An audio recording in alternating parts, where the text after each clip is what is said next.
Welcome to the Midnight Dreary, your rest stop on the highway of the unexplained. Pull up a bar stool and grab a drink as we present tonight's episode. And here's your host, Justin Wood.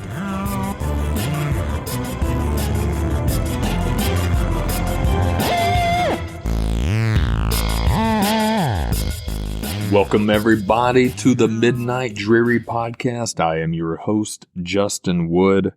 We are 15 days from Halloween. I wanted to ask you guys, have you prepared yet? This time of year just starts cruising by so fast. I always feel like I'm so behind on everything. I think I'm ahead of the curve come September. And then now we're midway through October and I have not got a Halloween costume yet. We have some candy for trick-or-treaters, and man, candy is more expensive than ever, it seems. It's worth it. Absolutely worth the investment to hand out to trick-or-treaters, but man, it just seems like it goes up every year, and I like buying good candy. None of the lower-tier candies that we talked about in the last episode. I want good stuff for you guys, and for all the trick-or-treaters that come out. Want to make sure they're rewarded with nice size candy bars, Skittles, things that I would want when I was a young trick-or-treater. I haven't got the costume yet. I need to. I have an idea. We may go over costumes in the next episode, but I feel like that's where I always lack. I have so many good ideas in August and September, and I feel that I have time to get all this done. And then come mid-October, I'm like, got 2 weeks. Then a week before, or a couple days before a Halloween party, it's like, man, I don't have anything. Then I scramble and go to a local store and buy a lower tier costume. I feel like I need to put more effort into that. But that being said, I hope you guys are ready and much better prepared than I am for Halloween. Let me know what your plans are. Are you going to go to any haunted houses this year? If so, let me know which ones you go to. I'm curious. I know there's some great ones out there across the country. Here in the Southeast, there's a couple. Many I've been to, some I haven't. But let me know which ones you've gone to, if you recommend it. Maybe I'll give them a shout out on the show. The Midnight Dreary at yahoo.com. Email me what costumes you're going to wear this year. I'm curious what the hot and popular costumes are. Again, last episode, we kind of went over the breakdown of what the popular costumes are. But man, I am getting so out of touch with pop culture. I know half of the celebrities these days, and as the years go by, it dwindles down even more. So let me know what you're doing for Halloween. Have you got everything ready? Are you ready for it? What movies you're watching? What places you're going? Are you going to be handing out candy, or will you be taking the kids out? Let me know. The Midnight Dreary at yahoo.com. Tonight's episode, I think, is going to be a really fun one. I got a great story tonight. This is one that I wrote myself, talking about how I feel sometimes, and I think a lot of people do, especially in this world, man. Have you ever thought about just leaving? I mean, really just leaving everything behind. We just talked about, the pop culture and, the technology in this world. It's crazy, but have you thought about just taking a break from it? No cell phone, no bills, no endless notifications, just you alone in the quiet of the woods, the forest, away from all the noise of this modern world. A place where the only things you need are what you can carry, and the only sounds you hear are the birds and the wind through the trees, and the occasional crack of a branch underfoot. Sounds pretty peaceful, right? I've always thought about that, getting a nice homestead, a lot of land, maybe building my own cabin. I think it's tempting. Get away from it all. Could I live like that all my life, or even a year or 6 months? Maybe not. I think I'm accustomed too much to the modern technology we have, the conveniences of this world. But what if someone actually did that? Not just for a weekend camping trip, not even for a summer, but for 27 years with no human contact, no one knowing where they went, or if they're even still alive. It sounds impossible, right? Especially in this day and age, but it isn't. Today we're going to talk about someone who lived that very story. His name was Christopher Knight, and he would be the man that became known as the North Pond Hermit. Something powerful about that idea of retreating into nature, right? It's a theme that goes back centuries if you think about it. If you remember Thoreau, Henry David Thoreau, spent 2 years living in a cabin at Walden Pond to explore the meaning of life. And now even today talking about the off-grid living, kind of what I was talking about, and it's something that still appeals to me. Like I said, the world we live in right now, it feels relentless. And technology just keeps us connected. And I think years ago we thought that was a good thing, but have we just gone overboard with this connection? So work, technology, social obligations, family, friends. It's easy to feel overwhelmed. I think everybody has that idea of an escape. Maybe it's a vacation, but some people had that escape idea going into the woods. And I think it does tap into something primal, seeking that peace, the simplicity and clarity. But there's a big difference between dreaming about it and actually doing it. Most people crave a break, not a disappearance. Some individuals, like Christopher Knight, take it to the extreme. And I think if anybody took it to the extreme, Christopher Knight did. He wasn't a fugitive, wasn't a survivalist, just an ordinary guy. He was from Albion, Maine, born in 1965. Self-admitted, didn't have any trauma, drama, normal childhood. Just if anything, he was the type of guy that liked to keep to himself and be alone. And one day in 1986, he had his car run out of gas. He was in the remote woods of central Maine, and he had a small bag and it vanished. He basically drove his car into the woods, up into it, ran out of gas, got out, and he put up a tent, and he lived there for the next 27 years. 27 years, Christopher Knight lived in complete isolation. He didn't just disappear for a few months.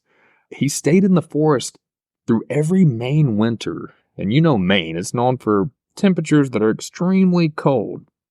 And all the while, he never even lit a fire. He survived by breaking into other cabins, taking their propane tanks, and he had a propane stove, sleeping bags. Anything he could get, he got it by stealing. I think that's the most impressive part of his story is he obtained everything by thievery, theft. Thievery, great word there. I love it. What's really impressive, too, is I've looked at his story and the locations. I've been to Maine. I'm not familiar with most of the cities up there. I know it's a very rural state, extremely northern state. I think the most northern state we have, right? I'm not going to look at a map, but I believe it is. And where he camped at for these 27 years, it wasn't really north, deep woods, rural Maine. He was about a mile away from a campsite or cabins that he would frequently steal. And over the years, he developed that reputation. People would notice that their garbage may have been sifted through. Batteries in their flashlights at their cabins were taken. Food was taken. He was breaking in, stealing the necessities. He didn't really have a need for a Rolex watch, luxury items, but he kept people on edge. So that's how he survived. He became something of a ghost in the community surrounding North Pond. And it says here, for years, cabins, camps, homes in the area reported break-ins, but not the kind you would expect. Never vandalism or violence, just strange disappearances of propane tanks, canned foods, warm clothes, and books would vanish overnight. He was a very, very big reader, read tons, and in a later interview, you'll see he had a really deep knowledge of a lot of literature and a very, very wide vocabulary. So his survival depended on these burglaries. He lived on stolen food, slept in a tent hidden deeply in the woods, but still close enough where he could consistently break in and survive for almost 3 decades. And the most amazing thing, gosh, of all the amazing things, living out in the Maine woods, check that off the list. Surviving just by being a thief, check that off the list. Never lighting a fire, just using propane that you acquire through illegal means, check that off the list. But he only spoke to one other single person during this time. He was on a hiking trail one day, and a hiker actually happened to pass him by, and he said hello to him.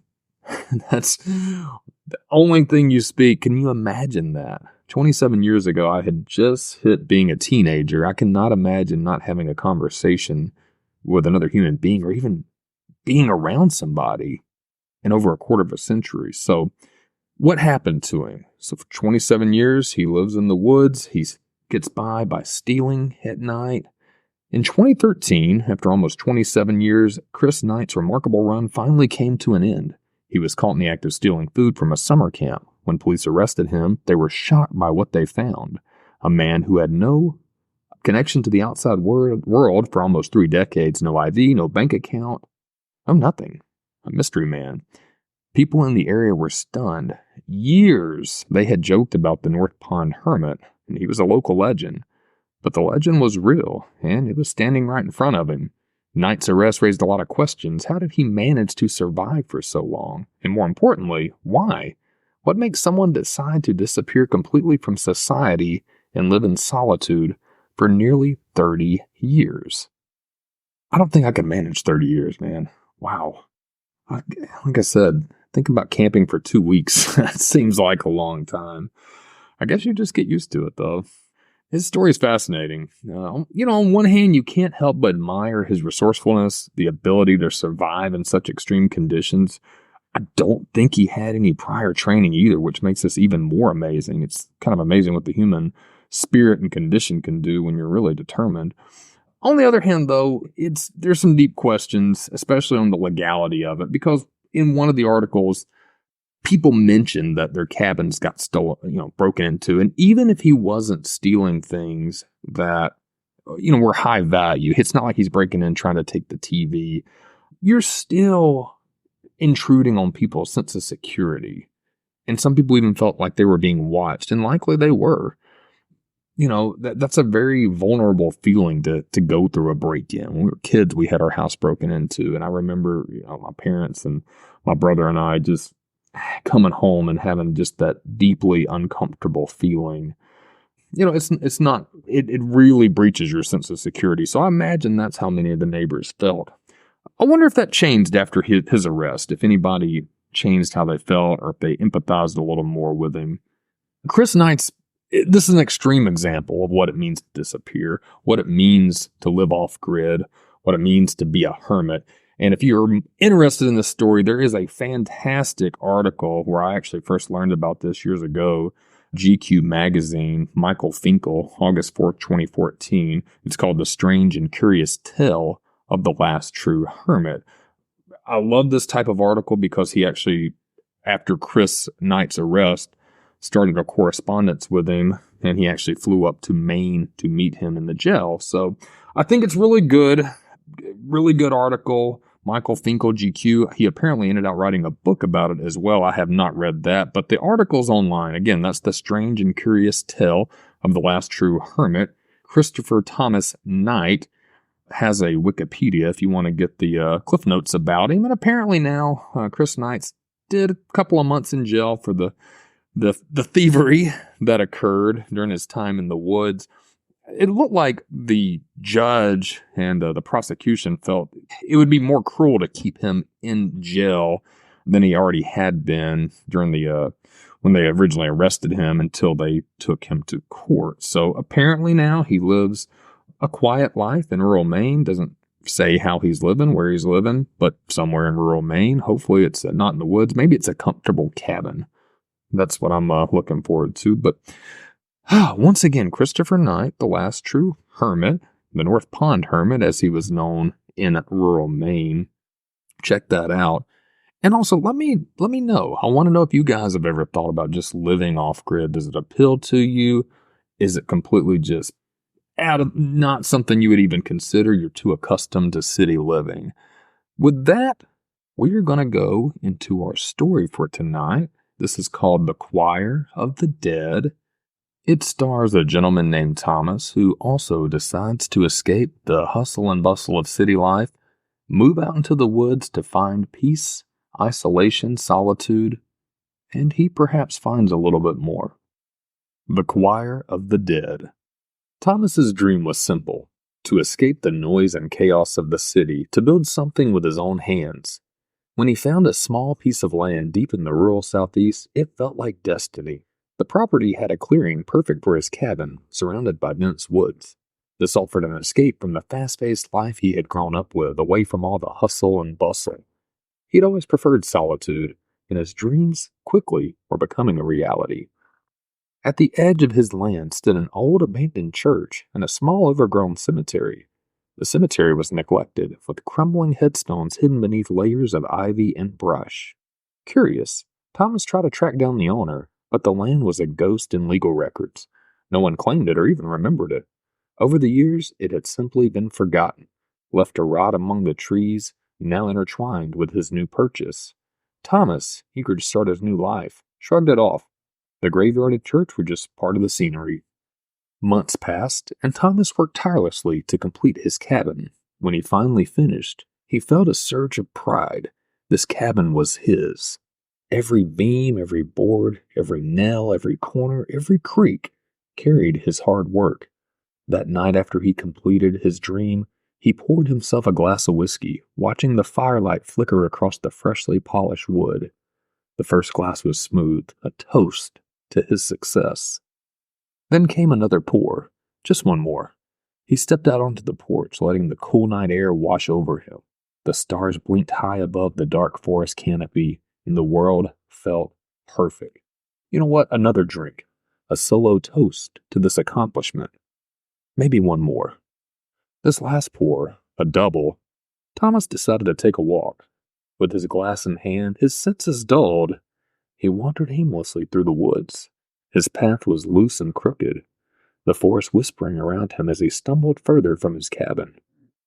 At some point, he found himself in the overgrown cemetery. The whiskey burned his throat as he weaved between the gravestones, the moon casting pale light onto the moss-covered stones. He attempted to read the inscriptions, but his vision melted into a blur. His body crumpled into a heap in the brush. When Thomas woke, the air was thick with fog and his head pounded from the whiskey. He squinted into the darkness. His watch read 3:07 a.m. And then he heard it. Soft, distant singing. The melody was strange, echoing through the cemetery like the wind brushing across forgotten bones. Drawn by the eerie sound, Thomas rose shakily to his feet and made his way toward the dilapidated church. Moonlight spilled through the cracks in its walls and through the broken window. Thomas peeked in, and he saw them, a ghostly choir, swaying and swinging in solemn harmony. The figures inside were translucent, dressed in tattered robes. Their hollow eyes glowed faintly, and their pale lips moved in unison to an unearthly hymn. The air around them shimmered with sorrow, as if the weight of centuries clung to their song. His still drunken mind struggled to make sense of it. The dead were singing. He watched, transfixed, as the ghostly choir performed under the glow of flickering candles. Their pale, spectral faces wore hollow expressions, equal parts sadness and peace. But then, without warning, the hymn stopped. The choir turned as one, their empty eyes locking onto Thomas through the cracked window. His heart began to race. Panic surged through his foggy mind. He dropped the empty glass and ran, tripping over gravestones, scraping his hands, and stumbling blindly through the mist until he reached the cabin. He slammed the door shut behind him, and he locked it. The only sound was the pounding of his heart and the distant memory of the ghostly hymn. Thomas awoke the next morning groggy, disoriented. His hands were scratched and his clothes were still damp from the night before. He tried to convince himself it was just the whiskey, a dream brought on by too much alcohol. But the memory of the hymn stuck with him. It gnawed at the edges of his mind. He tinkered throughout the day, but by nightfall, he couldn't resist the pull of the cemetery. He had to know if what he saw was real. This time, he went sober. He crept silently to the church's cracked window. The choir was there again, singing the same haunting melody. Thomas stood quietly, watching from the shadows. As the hymn floated through the night, a few of the ghostly figures glanced in his direction. This time, however, their gaze was not hostile but understanding. A quiet acknowledgement passed between them, as if they forgave his drunken intrusion. They continued their haunting singing, and Thomas listened in awe. He felt his fear give way to peace. He felt soothed. Over the coming weeks, Thomas began to care for the cemetery. He cleared the undergrowth, he cleaned the headstones, and kept the grounds neat. Though the dead never spoke, their presence felt like a quiet thank you.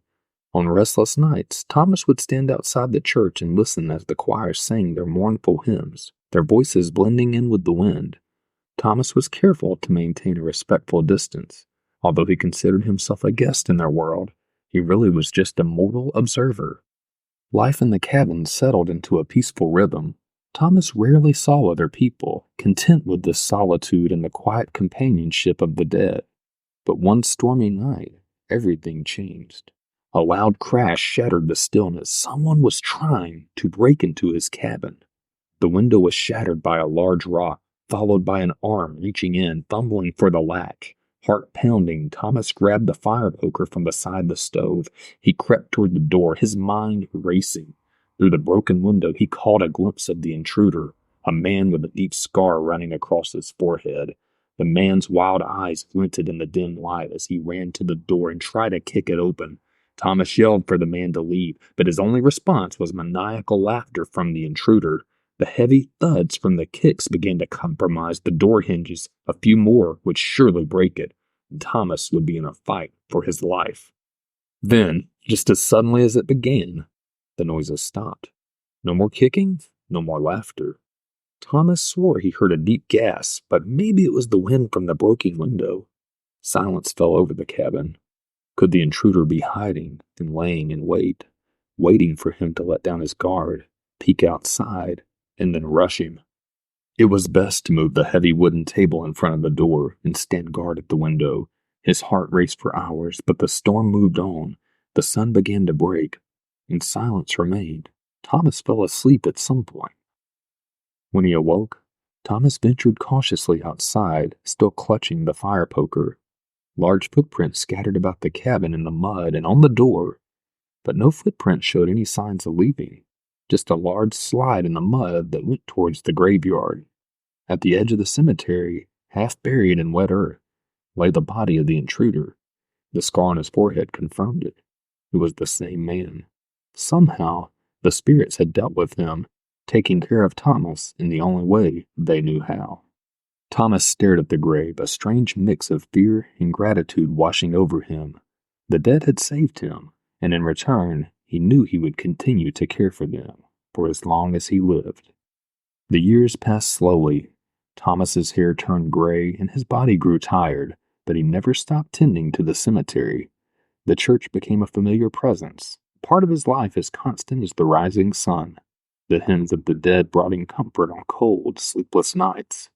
One crisp autumn evening, after clearing the last of the fallen leaves, Thomas felt a deep heaviness settle over him. His time had come.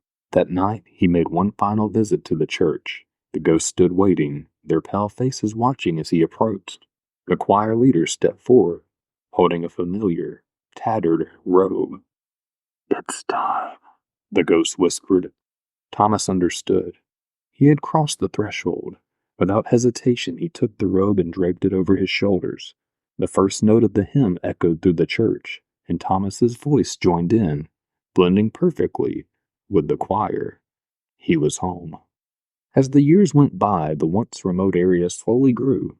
Travelers began to pass through the woods more frequently, and many noted the strange sight of an old church, a small cemetery, and a rustic, abandoned cabin.